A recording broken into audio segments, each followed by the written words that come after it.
ಕರ್ತನಲ್ಲಿ ಪ್ರಿಯರಾದವರೇ, ದೇವರ ಜೀವವುಳ್ಳ ವಾಕ್ಯವನ್ನು ಧ್ಯಾನ ಮಾಡಲು ಯೇಸು ಕ್ರಿಸ್ತನ ಅತಿ ಮಧುರವಾದ ನಾಮದಲ್ಲಿ ನಿಮ್ಮೆಲ್ಲರನ್ನು ಪ್ರೀತಿಯಿಂದ ನಾವು ಸ್ವಾಗತಿಸುತ್ತೇವೆ. ಇಂದು ಧ್ಯಾನ ಮಾಡುವಂಥ ವಿಷಯ, ದುಃಖಿಸುವ ದಿನಗಳು ಕೊನೆಗಾಣುವು. ಅನೇಕ ಜನರು ದುಃಖ ಪಡ್ತಾರೆ, ವೇದನೆ ಪಡ್ತಾರೆ. ನಿಮ್ಮ ದುಃಖವನ್ನು, ನಿಮ್ಮ ವೇದನೆಯನ್ನು, ನಿಮ್ಮ ಕಣ್ಣೀರನ್ನು ನೋಡುವ ದೇವರು ಈ ವಾಕ್ಯದ ಮೂಲಕವಾಗಿ ನಿಮ್ಮೊಟ್ಟಿಗೆ ಮಾತನಾಡ್ತಿದ್ದಾರೆ. ನೋಡ್ರಿ ಪ್ರಿಯರೇ, ಯೆಶಾಯನ ಪ್ರವಾದನ ಗ್ರಂಥ 66ನೇ ಅಧ್ಯಾಯ 13ನೇ ವಚನದಲ್ಲಿ, ತಾಯಿ ಮಗನನ್ನು ಸಂತೈಸುವ ಪ್ರಕಾರ ನಾನು ನಿಮ್ಮನ್ನು ಸಂತೈಸುವೆನು, ಯೆರೂಸಲೇಮಿನಲ್ಲೇ ನಿಮಗೆ ದುಃಖ ಶಮನವಾಗುವುದೆಂಬುದಾಗಿ ಬಹಳ ಸ್ಪಷ್ಟವಾಗಿ ಬರೆಯಲ್ಪಟ್ಟಿದೆ. ನಿಮ್ಮ ದುಃಖವನ್ನು ಶಮನ ಮಾಡಲು, ನಿಮ್ಮ ಕಣ್ಣೀರನ್ನು ಒರೆಸಲು, ನಿಮ್ಮ ಸಮಸ್ಯೆಗಳಿಂದ ಬಿಡುಗಡೆ ಕೊಟ್ಟು ನಿಮ್ಮ ಮುಖದಲ್ಲಿ ಸಂತೋಷವನ್ನು ನೋಡಲು ದೇವರು ಈ ವಾಕ್ಯದ ಮೂಲಕವಾಗಿ ನಿಮ್ಮೊಟ್ಟಿಗೆ ಮಾತನಾಡ್ತಿದ್ದಾರೆ. ನಿಮ್ಮ ಕುಟುಂಬದಲ್ಲಿ ಅನೇಕ ರೀತಿಯ ಸಮಸ್ಯೆಗಳಿರಬಹುದು. ನಿಮ್ಮನ್ನು ಸಂತೈಸುವವರು, ಬಲಪಡಿಸುವವರು ಯಾರು ಇಲ್ಲದೆ ಇರಬಹುದು. ಒಂದು ವೇಳೆ ನಿಮಗೆ ತಂದೆ ತಾಯಿ ಇಲ್ಲದೆ ಇರಬಹುದು, ನಿಮ್ಮ ಹಿತೈಷಿಗಳು ಯಾರು ಇಲ್ಲದೆ ಇರಬಹುದು. ಮಾತ್ರವಲ್ಲದೆ ನಿಮಗಿರುವಂತಹ ಸಮಸ್ಯೆಗಳನ್ನು, ಹೋರಾಟಗಳನ್ನು ನೋಡಿ ನೀವು ದುಃಖ ಪಡ್ತಿರಬಹುದು. ನಿಮ್ಮ ಶರೀರದಲ್ಲಿ ಆರೋಗ್ಯವಿಲ್ಲದೆ ನೀವು ದುಃಖ ಪಡ್ತಿರಬಹುದು. ನಿಮ್ಮ ಮನೆಯಲ್ಲಿ ಅನೇಕ ಜನರು ರಕ್ಷಣೆ ಹೊಂದಲಿಲ್ಲ ಎಂಬುದಾಗಿ ವೇದನೆ ಪಡ್ತಿರಬಹುದು. ನಿಮಗಿರುವಂತಹ ಸಾಲವನ್ನು, ಕಷ್ಟವನ್ನು, ಹೋರಾಟವನ್ನು ನೆನೆಸಿ ನೀವು ದುಃಖ ಪಡ್ತಿರಬಹುದು. ನೀವು ಜನರಿಂದ ಸಮಸ್ಯೆಗಳನ್ನು ಅನುಭವಿಸಿ ಅವರು ನಿಮ್ಮ ಬಗ್ಗೆ ಮಾತನಾಡಿದಂಥ ಮಾತುಗಳನ್ನು ನೀವು ನೆನೆಸಿ ದುಃಖ ಪಡ್ತಿರಬಹುದು. ದೇವರಿಂದು ವಾಕ್ಯದ ಮೂಲಕವಾಗಿ ನಿಮ್ಮೊಟ್ಟಿಗೆ ಮಾತನಾಡ್ತಿದ್ದಾರೆ. ತಾಯಿ ಮಗನನ್ನು ಸಂತೈಸುವ ಪ್ರಕಾರ ನಾನು ನಿಮ್ಮನ್ನು ಸಂತೈಸುವೆನು. ಹಲ್ಲೆಲೂಯ. ದೇವರ ಪರಿಶುದ್ಧವಾದ ನಾಮಕ್ಕೆ ಸ್ತೋತ್ರವಾಗಲಿ. ತಾಯಿ ತನ್ನ ಮಗುವನ್ನು ಯಾವ ರೀತಿ ಸಂತೈಸುತ್ತಾಳೋ ಅದೇ ರೀತಿಯಲ್ಲಿ ದೇವರು ನಿಮ್ಮನ್ನು ಅಪ್ಪಿಕೊಂಡು, ಮುದ್ದಿಟ್ಟು, ಆದರಿಸಿ, ಬಲಪಡಿಸಿ, ನಿಮ್ಮ ಸಮಸ್ಯೆಗಳಿಂದ ಬಿಡುಗಡೆ ಕೊಟ್ಟು, ನಿಮ್ಮ ಹೋರಾಟಗಳಿಂದ ಬಿಡುಗಡೆ ಕೊಟ್ಟು, ನಿಮ್ಮ ಜೀವಿತದಲ್ಲಿ ಅದ್ಭುತಗಳನ್ನು, ಅತಿಶಯಗಳನ್ನು ಮಾಡಿ ನಿಮ್ಮನ್ನು ಸಂತೈಸ್ತೇನೆ ಎಂಬುದಾಗಿ ದೇವರು ಈ ವಾಕ್ಯದ ಮೂಲಕ ನಿಮ್ಮೊಟ್ಟಿಗೆ ಮಾತನಾಡ್ತಿದ್ದಾರೆ. ವಾಕ್ಯದಲ್ಲಿ ನೋಡ್ತೇವೆ, ಯೆರೂಸಲೇಮಿನಲ್ಲೇ ನಿಮಗೆ ದುಃಖ ಶಮನವಾಗುವುದೆಂಬುದಾಗಿ ಬರೆಯಲ್ಪಟ್ಟಿದೆ. ನೀವಿರುವಂಥ ಸ್ಥಳದಲ್ಲಿಯೇ ಎಲ್ಲಿ ವೇದನೆ ಪಟ್ಟರೋ, ಎಲ್ಲಿ ಕಷ್ಟಪಟ್ಟರೋ, ಎಲ್ಲಿ ಅವಮಾನ ಹೊಂದಿದ್ದೀರೋ ಅದೇ ಸ್ಥಳದಲ್ಲಿ ನಿಮ್ಮ ದುಃಖ ಶಮನವಾಗ್ತದೆ. ನಿಮ್ಮ ದುಃಖವನ್ನು ತೆಗೆದುಹಾಕಿ ದೇವರು ನಿಮ್ಮಲ್ಲಿ ಶಾಂತಿಯನ್ನು, ಸಮಾಧಾನವನ್ನು, ಆನಂದವನ್ನು, ಸಂತೋಷವನ್ನು ನೀವಿರುವಂಥ ಸ್ಥಳದಲ್ಲೇ ದೇವರು ಅನುಗ್ರಹಿಸಿ ಕೊಡುತ್ತಾರೆ. ಅನೇಕ ಜನರು ನನಗೆ ಕಾಲ್ ಮಾಡಿ ನನ್ನೊಟ್ಟಿಗೆ ಮಾತನಾಡ್ತಾರೆ. ಅನೇಕ ನಿಮಿಷಗಳು ಕಣ್ಣೀರು ಸುರಿಸ್ತಾರೆ. ಅವರ ಕಷ್ಟ, ಅವರ ವೇದನೆ, ಅವರ ಸಮಸ್ಯೆ ಅಷ್ಟಿದೆ. ಅವರು ಕಣ್ಣೀರು ಸುರಿಸ್ತಾರೆ. ನನಗೆ ಯಾರೂ ಇಲ್ಲ, ನಾನೇನು ಮಾಡಲಿ? ಈ ಸಮಸ್ಯೆಗಳಿಂದ ನಾನು ಹೊರಬರುವುದು ಯಾವ ರೀತಿ? ನನ್ನೊಟ್ಟಿಗೆ ಸ್ವಲ್ಪ ಹೊತ್ತು ಮಾತಾಡ್ತೀರಾ? ನನ್ನ ದುಃಖವನ್ನು ನೀವು ಕೇಳ್ತೀರಾ? ನನ್ನ ಕಷ್ಟವನ್ನು ಕೇಳ್ತೀರ ಎಂಬುದಾಗಿ ಅನೇಕ ಜನರು ಹೇಳುವುದುಂಟು. ಅನೇಕ ನಿಮಿಷಗಳು ನನ್ನೊಟ್ಟಿಗೆ ಮಾತನಾಡಿ ಕಣ್ಣೀರು ಸುರಿಸ್ತಾರೆ. ಕರ್ತನಲ್ಲಿ ಪ್ರೀತಿಯುಳ್ಳ ದೈವ ಜನರೇ, ನನ್ನ ಸಹೋದರ, ನನ್ನ ಸಹೋದರಿ, ನಿಮ್ಮ ಕಣ್ಣೀರನ್ನು ನೋಡುವ ದೇವರು, ನಿಮ್ಮ ವೇದನೆಗಳನ್ನು ತಿಳಿದ ದೇವರು, ನಿಮಗಿರುವಂತಹ ಸಮಸ್ಯೆಗಳನ್ನು ತಿಳಿದ ದೇವರು ಈ ವಾಕ್ಯದ ಮೂಲಕವಾಗಿ ನಿಮ್ಮೊಟ್ಟಿಗೆ ಮಾತನಾಡ್ತಿದ್ದಾರೆ. ತಾಯಿ ಮಗನನ್ನು ಸಂತೈಸುವ ಪ್ರಕಾರ ನಾನು ನಿಮ್ಮನ್ನು ಸಂತೈಸ್ತೇನೆ. ನೀವು ಆಮೇನ್ ಅಂತ ಹೇಳ್ರಿ. ಅಂಗೀಕಾರ ಮಾಡಿ ದೇವರು ನಿಮ್ಮನ್ನು ಸಂತೈಸಲು, ನಿಮ್ಮ ಸಮಸ್ಯೆಗಳಿಂದ ಬಿಡುಗಡೆ ಕೊಡಲು, ನಿಮ್ಮನ್ನು ಆಶೀರ್ವದಿಸಲು, ನಿಮಗೆ ಸಂತೋಷವನ್ನ ಸಮಾಧಾನವನ್ನು ನಿಮಗೆ ಅನುಗ್ರಹಿಸಿಕೊಡಲು ಈ ವಾಕ್ಯದ ಮೂಲಕ ನಿಮ್ಮೊಟ್ಟಿಗೆ ಮಾತನಾಡುವಾಗ ಯೇಸು ಕ್ರಿಸ್ತನು ನನ್ನ ಜೀವಿತದಲ್ಲಿ ಅದ್ಭುತಗಳನ್ನು, ಅತಿಶಯಗಳನ್ನು ಮಾಡುತ್ತಾನೆ. ನನ್ನ ಸಮಸ್ಯೆಗಳಿಂದ ಬಿಡುಗಡೆ ಕೊಡ್ತಾನೆ, ನನ್ನನ್ನು ಸಂತೈಸುತ್ತಾನೆ ಎಂಬುದಾಗಿ ನೀವು ನಂಬುವಾಗ ದೇವರ ಕಾರ್ಯಗಳನ್ನು ನಿಮ್ಮ ಜೀವಿತದಲ್ಲಿ ನೋಡಲು ಸಾಧ್ಯ. ನೋಡ್ರಿ ಪ್ರಿಯರೇ, ಯೆಶಾಯನ ಪ್ರವಾದನ ಗ್ರಂಥ 60ನೇ ಅಧ್ಯಾಯ 20ನೇ ವಚನದಲ್ಲಿ, ಯೆಹೋವನು ನಿನಗೆ ನಿತ್ಯ ಪ್ರಕಾಶವಾಗಿರುವನು, ನೀನು ದುಃಖಿಸುವ ದಿನಗಳು ಕೊನೆಗಾಣುವು. ದೇವರು ನಿಮಗೆ ನಿತ್ಯ ಪ್ರಕಾಶವಾಗಿರ್ತಾನೆ. ನೀವು ದುಃಖಿಸುವ ದಿನಗಳು ಕೊನೆಗಾಣುವು. ನಿಮ್ಮ ದುಃಖವನ್ನ ಕೊನೆಗಾಣಿಸಲು, ನಿಮ್ಮ ದುಃಖವನ್ನ ಶಮನ ಮಾಡಲು ದೇವರು ವಾಕ್ಯದ ಮೂಲಕವಾಗಿ ನಿಮ್ಮೊಟ್ಟಿಗೆ ಮಾತನಾಡ್ತಿದ್ದಾರೆ. ನಿಮ್ಮ ಕಣ್ಣೀರನ್ನ ನೋಡಿದ ದೇವರು, ನಿಮ್ಮನ್ನ ತಿಳಿದ ದೇವರು, ನಿಮ್ಮನ್ನ ಅರಿತ ದೇವರು, ನಿಮ್ಮ ಸೃಷ್ಟಿಕರ್ತನು. ಆತನು ಮಹಾ ಕನಿಕರವುಳ್ಳ ದೇವರು, ದಯವುಳ್ಳ ದೇವರು, ಪ್ರೀತಿ ಸ್ವರೂಪನಾದ ದೇವರು, ಅದ್ಭುತ ಸ್ವರೂಪನಾದ ದೇವರು. ನಿಮ್ಮ ಕುಟುಂಬದಲ್ಲಿ ಅದ್ಭುತಗಳನ್ನು ಮಾಡಿ, ಅತಿಶಯಗಳನ್ನು ಮಾಡಿ ನಿಮ್ಮ ಕಣ್ಣೀರನ್ನ ಒರೆಸುವ ದೇವರಾಗಿದ್ದಾನೆ. ನೀವು ದುಃಖಿಸುವ ದಿನಗಳು ಕೊನೆಗಾಣುವು. ನೀವು ಹೇಳಬೇಕು, ನಾನು ದುಃಖಿಸುವ ದಿನಗಳು ಕೊನೆಗಾಣುತ್ತವೆ. ದೇವರು ನನ್ನನ್ನು ಸಂತೈಸಿ ನನ್ನ ಕಣ್ಣೀರನ್ನು ಒರೆಸಿ ನಾನಿರುವಂಥ ಸ್ಥಳದಲ್ಲಿ ದೇವರು ನನ್ನ ಆಶೀರ್ವದಿಸ್ತಾರೆ ಎಂಬುದಾಗಿ ನೀವು ಹೇಳುವಾಗ ದೇವರಿಗೆ ಸಂತೋಷ ಆಗ್ತದೆ. ದೇವರು ನಿಮಗೆ ಅದ್ಭುತಗಳನ್ನು ಮಾಡ್ತಾರೆ. ದೇವರು ಈ ವಾಕ್ಯದ ಮೂಲಕವಾಗಿ ನಿಮ್ಮೊಟ್ಟಿಗೆ ಮಾತನಾಡುವಾಗ ನಿಮ್ಮ ದುಃಖ ಶಮನವಾಗ್ತದೆ, ದುಃಖಿಸುವ ದಿನಗಳು ಕೊನೆಗಾಣುತ್ತದೆ. ಇದನ್ನು ನೀವು ನಂಬಬೇಕು. ನನ್ನ ದೇವರಿಂದ ನನ್ನ ದುಃಖವನ್ನೆಲ್ಲ ತೆಗೆದುಹಾಕಿ, ನನ್ನ ಕಣ್ಣೀರನ್ನು ಒರೆಸಿ, ನನ್ನ ಪರಿಸ್ಥಿತಿಯನ್ನು ಬದಲಿಸಿ, ನನ್ನನ್ನು ಆಶೀರ್ವದಿಸಲು ಆತನು ಶಕ್ತನಾಗಿದ್ದಾನೆ. ನನ್ನ ದೇವರ ಕೈಯಲ್ಲಿ ಆಗದ ಕಾರ್ಯ ಒಂದು ಇಲ್ಲ ಎಂಬುದಾಗಿ ನೀವು ಹೇಳಬೇಕು.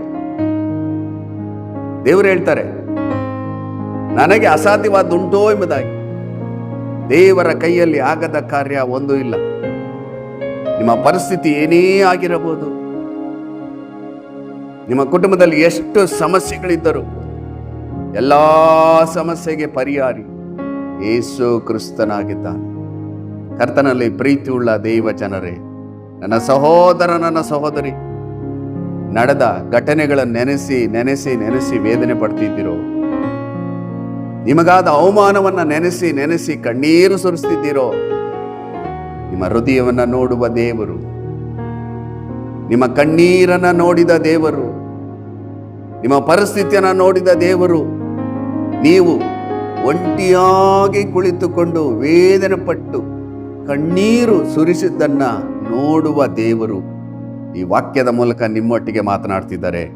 ದುಃಖಿಸುವ ದಿನಗಳು ಕೊನೆಗಾಣುವು. ನೋಡ್ರಿ ಪ್ರಿಯರೇ, ಯೆಶಾಯನ ಪ್ರವಾದನ ಗ್ರಂಥ 38ನೇ ಅಧ್ಯಾಯ 17ನೇ ವಚನದಲ್ಲಿ, ಆಹಾ, ನಾನು ಪಟ್ಟ ದುಃಖವು ನನ್ನ ಸುಖಕ್ಕಾಗಿ ಆಯಿತು ಎಂಬುದಾಗಿ ಅಲ್ಲಿ ಬರೆಯಲ್ಪಟ್ಟಿದೆ. ಹಿಜ್ಕೀಯ ರಾಜನು ಹೇಳುವ ಮಾತಾಗಿದೆ. ಆ ರಾಜನು ರೋಗದಲ್ಲಿ ಬೀಳ್ತಾನೆ, ಮರಣಕರ ರೋಗ.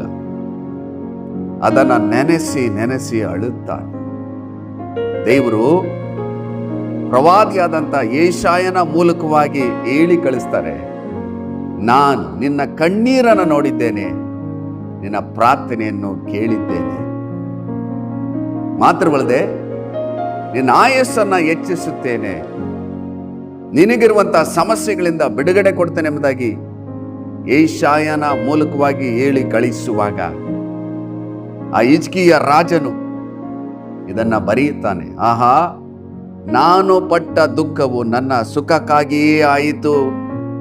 ಕರ್ತನಲ್ಲಿ ಪ್ರೀತಿಯುಳ್ಳ ದೇವ ಜನರೇ, ನೀವೆಷ್ಟು ಕಣ್ಣೀರು ಸುರಿಸಿದ್ದೀರ, ಎಷ್ಟು ದುಃಖ ಪಟ್ಟಿದ್ದೀರ, ಅವೆಲ್ಲವನ್ನ ದೇವರು ನೋಡುವ ದೇವರು, ತಿಳಿದ ದೇವರು ನಿಮಗೆ ಸುಖವನ್ನು ಅನುಗ್ರಹಿಸಿ ಕೊಡ್ತಾನೆ, ಸಂತೋಷವನ್ನು ಅನುಗ್ರಹಿಸಿ ಕೊಡ್ತಾನೆ, ಸಮಾಧಾನವನ್ನು ನಿಮ್ಮ ಜೀವಿತದಲ್ಲಿ ಅನುಗ್ರಹಿಸಿ ಕೊಡ್ತಾನೆ. ನೀವು ನಂಬಿರಿ, ನನ್ನ ದುಃಖವು ಕೊನೆಗಾಣುತ್ತದೆ, ದುಃಖಿಸುವ ದಿನಗಳು ಕೊನೆಗಾಣುತ್ತದೆ.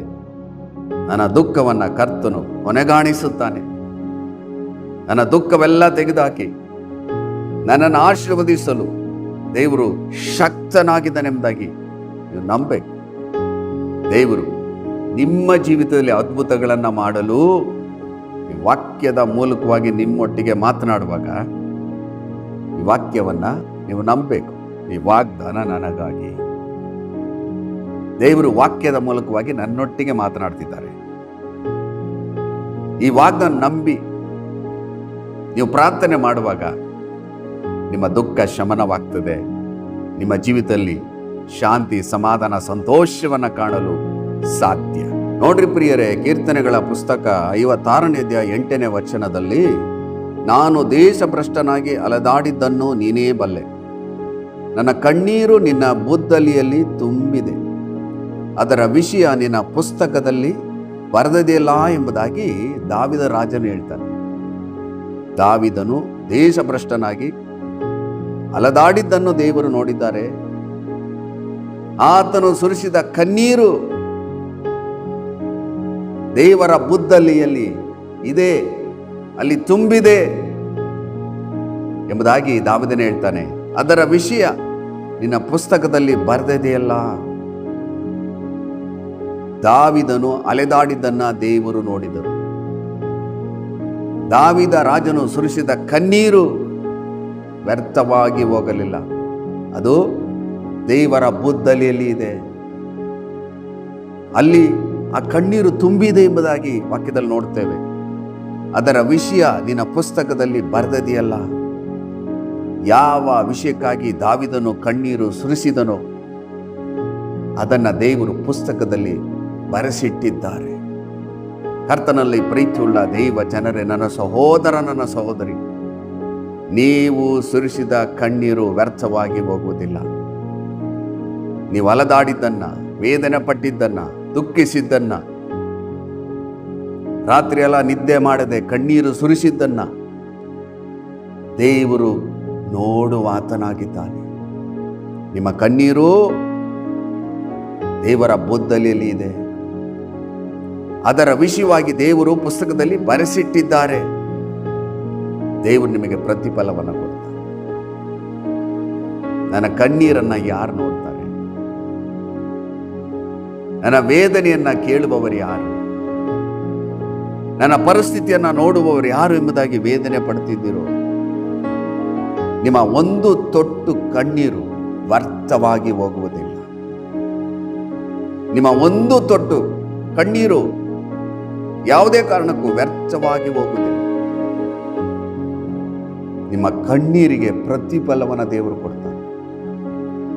ದೇವರಿಂದ ವಾಕ್ಯದ ಮೂಲಕವಾಗಿ ನಿಮ್ಮೊಟ್ಟಿಗೆ ಮಾತನಾಡ್ತಿದ್ದಾರೆ. ಈ ಕಣ್ಣೀರು ಸುರಿಸ್ತಿದ್ದೀರೋ? ನನ್ನ ಕೆಲಸ ಎಲ್ಲ ಏನು ಮಾಡೋದು? ನನ್ನ ಕುಟುಂಬದಲ್ಲಿ ಅನ್ಯೋನ್ಯತೆ ಇಲ್ಲ, ಏನು ಮಾಡೋದು? ನನ್ನ ಗಂಡ ಸರಿ ಇಲ್ಲ, ಹೆಂಡತಿ ಸರಿ ಇಲ್ಲ, ಮಕ್ಕಳು ಸರಿ ಇಲ್ಲ, ಏನು ಮಾಡೋದು? ನನ್ನ ಮಕ್ಕಳಿಗೆ ಮದುವೆ ಆಗಲಿಲ್ಲ, ಏನು ಮಾಡೋದು? ನಾನು ಮನೆ ಕಟ್ಟಲು ಆಗಲಿಲ್ಲ, ಏನು ಮಾಡೋದು? ಈ ಸಾಲವನ್ನು ಯಾವ ರೀತಿ ತೀರಿಸೋದು? ಏನು ಮಾಡೋದು? ಈ ಸಮಸ್ಯೆಗಳಿಂದ ಬಿಡಿಸುವವರು ಯಾರು? ಮತ್ತು ಕಣ್ಣೀರು ಸುರಿಸ್ತಿದ್ದೀರೋ?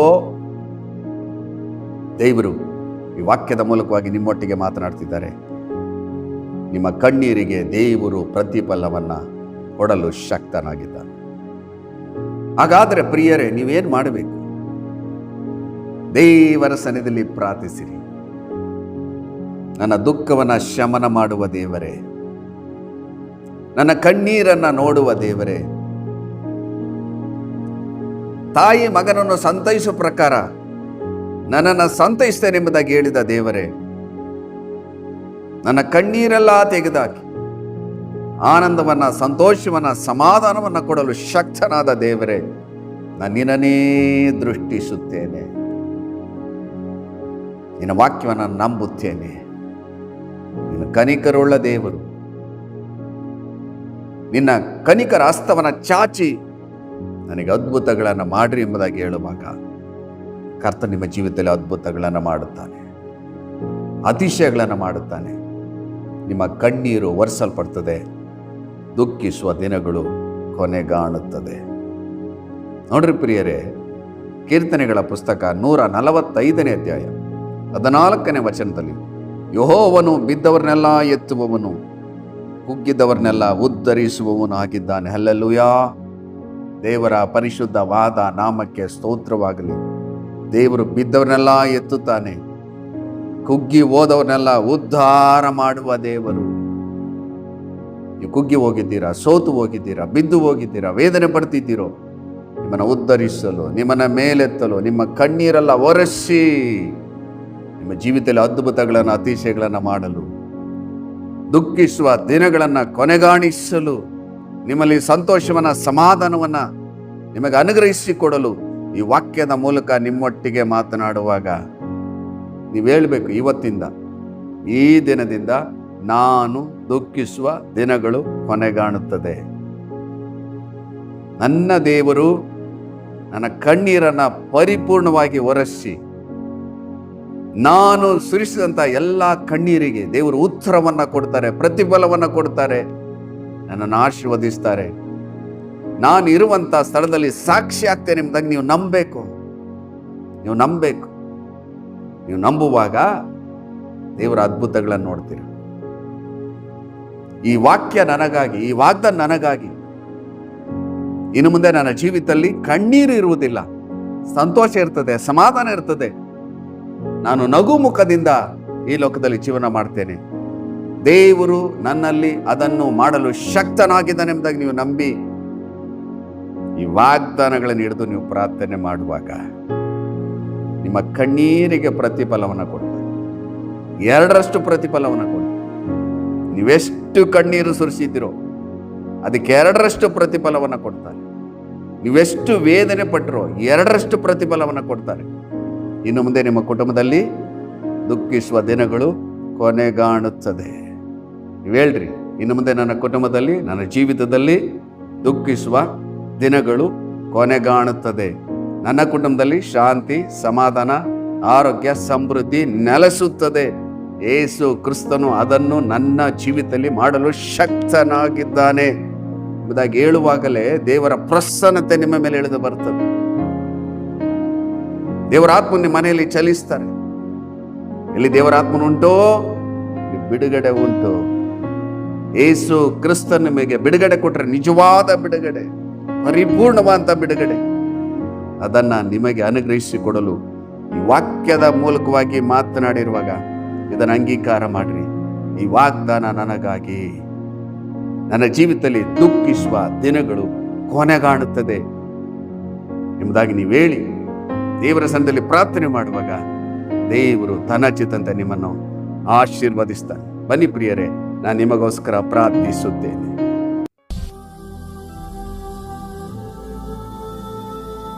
ನಮ್ಮನ್ನ ಅತಿಶಯವಾಗಿ ಪ್ರೀತಿ ಮಾಡುವಂತ ನಮ್ಮ ಪರಲೋಕದ ತಂದೆಯಾದ ದೇವರೇ, ದುಃಖಿಸುವ ದಿನಗಳು ಕೊನೆಗಾಣುವವು, ಅದರ ಕುರಿತು ಧ್ಯಾನ ಮಾಡಿದ್ದೇವೆ.